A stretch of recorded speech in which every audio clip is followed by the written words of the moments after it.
it myself. So then I started crying. Wah, wah, wah, bitch, I'm a baby.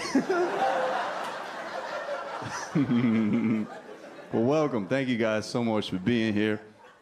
I've been all around this country because of this amazing technology known as TikTok.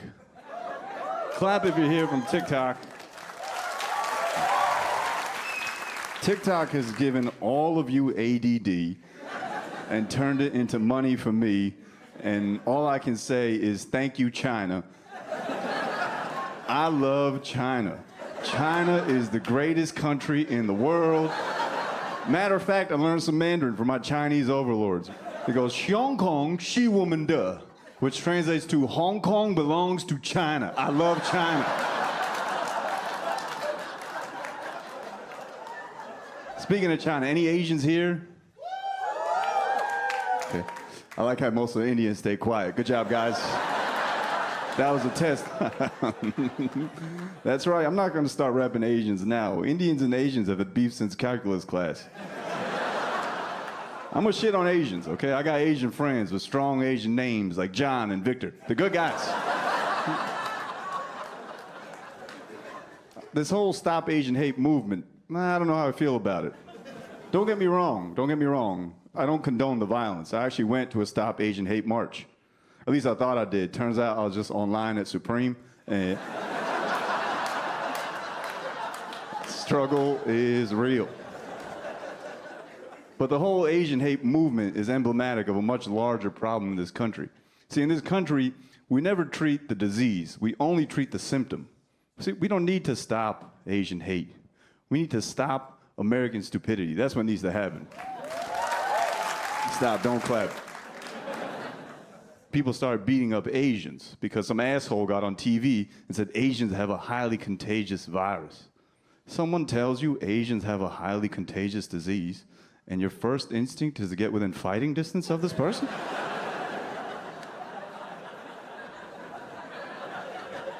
What's that? You got AIDS? Let me fuck you in the ass. This will show you what happens. What are we doing? I knew at a very early age not to fuck with Asian people. Because my best friend in high school was this Chinese kid. He was so Chinese, he was valedictorian. And he was also a swimmer, 100% all muscle. You'd have to have brain damage to fuck with him, so naturally, a hockey player did. And one day I saw him shoulder check this ice jockey into a concrete wall. And I was like, bro, why the hell did you just do that? He's like, he called me the worst thing you could call a Chinese person. Japanese. Oh, fuck. Oh. It's been humbling to travel this country and realize I have fans. It's made me think of who my first fans were. And it had to be my grandparents. My grandma was the first person to ever laugh in my face on purpose. I was 4 years old. She's like, you look like Mr. Bean. I thought it was a compliment. I was like, I know you see it. It's fine. I've come to terms with it. To those of you that don't find Mr. Bean attractive, I assure you, Mr. Bean fucks. All day, every day. You want it, you can get it. I got you. Mr. Bean fucks. I'm gonna put that on a t-shirt for sure. Just... My grandparents are the reason I'm funny. I remember the first joke I ever told was to my grandpa. I was 5 years old, and to avoid an ass whooping, I used a joke. He was towering over me. He said something in Gujarati. He said, which translates to, I'll put your head between your ears. And I'm down there like, it's already there, bro. He started laughing. I was like, oh shit, and I ran to my grandma's arms. She's like, come in, Mr. Bean. And from that point on, I knew comedy could be used to avoid painful situations. I try to laugh at everything. Laughing at death. You ever think about death? All the time. All the time. What's your name? John. All the time. You know how you want to go? A raging inferno. In a raging inferno. Yeah, like, why not? What's wrong with you? You ever start a conversation with someone and be like, man, I should not have done that? Like you ask your Uber driver how the day is going, and then they respond, you're like, oh, my bad, bro, I didn't. I was just raised well. You know how I want to go? I want to die a burden to my family. That's how. I want to go like 10 years after I'm supposed to. I'm going to leave a bunch of competing wills and some confusing documents.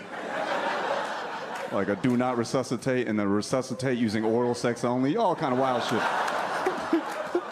If you gotta die, you might as well be annoying, you know? I've been thinking about death a lot because I got a city bike. And if you've never questioned your own mortality, get a city bike. Just the other day, I was cruising, listening to Drake, and I almost got T-boned by a Volvo.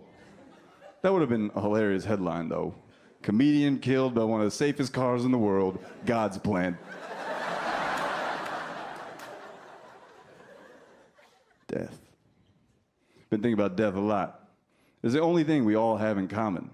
We're all gonna die. We're all gonna die. That was my friend Kevin Barnett's catchphrase. We're all gonna die. He was a Jamaican man from Florida, and whenever he was bombing, he said, we all gonna die. He would bomb so hard, he had to remind people the futility of human existence. We're all gonna die. And then, you guessed it, he died.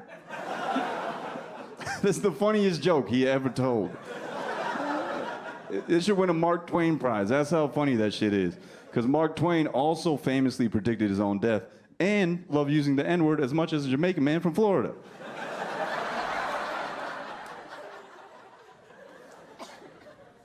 Don't cough again. Can't be coughing now. What the fuck are you doing? What's wrong with you? This whole shit's about to get shut down. This is a very expensive production. In the front row. Who the fuck?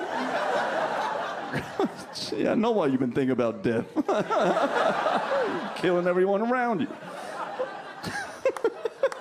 Jesus Christ. I almost died recently. I almost died last year, John. Hell, I'll tell you. You ever died? You've never died. You ever been blackout drunk?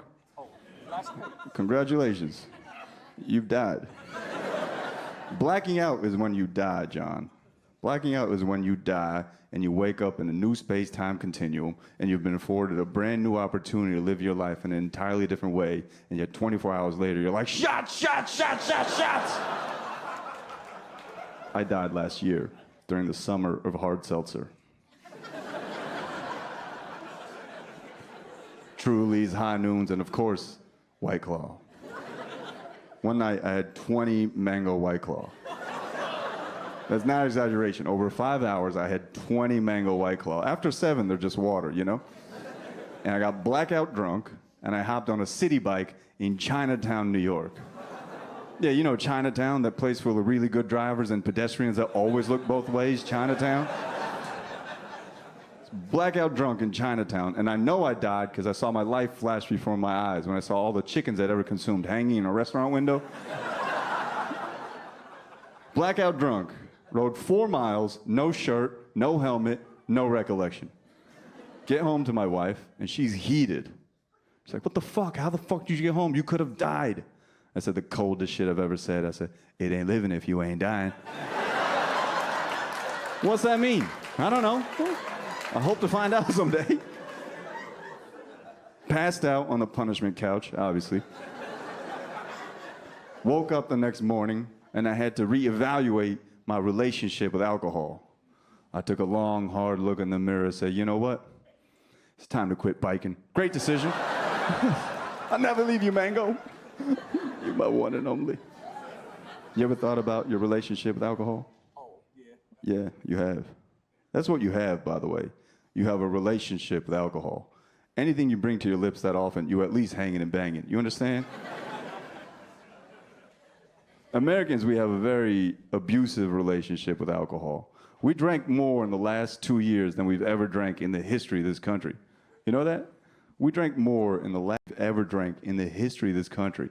Americans looked death in the face and said, cheers. And I know this firsthand, because my dad has a liquor store. Cash only, obviously. And I would talk to my dad every day. Dad, stop going to work. You're not essential. I don't want you to get hurt. I don't want you to get sick. You're a smoker. Stop going to work. You're like, no, Nimesh, these people need to drink. And I didn't get it. I didn't understand why. I didn't understand why we were drinking so much until my wife and I both got coronavirus. We were locked up in the house for 2 weeks. At the end of those 2 weeks, I called my dad. I said, Dad, you're preventing murder-suicide every day. Thank you so much. Thank you so much for your service. Every day at 7 o'clock, I clap for my dad. I'm like, yeah, you the real hero, man. Fuck these doctors. I've been thinking about my relationship to alcohol. I owe most of my life to alcohol. My love of hip-hop, for one, is from alcohol. Because my dad's store was in a black neighborhood. He'd come home with the Wildest CDs. The first album I ever listened to was hip-hop's hardest hits.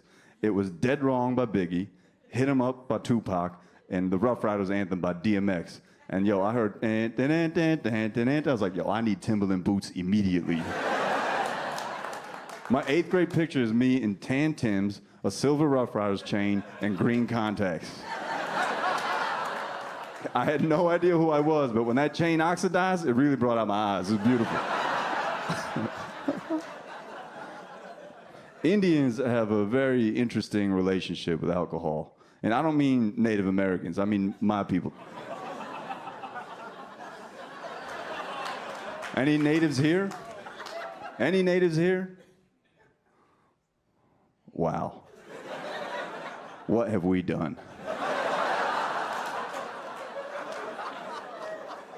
I've only met one Native American my whole life. It was in the whitest place I've ever been, Denver, Colorado. And he had the most Indian name I ever heard, Larry Bearshield. And I was out after a show, and I see another brown person. I was like, hey, man, just checking in in case some shit goes down. I got your back, you got mine, you know what I mean? And I was like, are you Latino or something? He goes, nah, man, I'm First Nation. I was like, is that some kind of Mexican gang, or?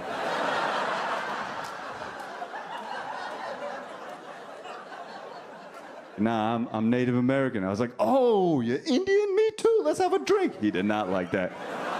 Cut to 2 hours later, me and Larry are fucked up. And Larry is hilarious. I was like, Larry, what are you doing here in Denver?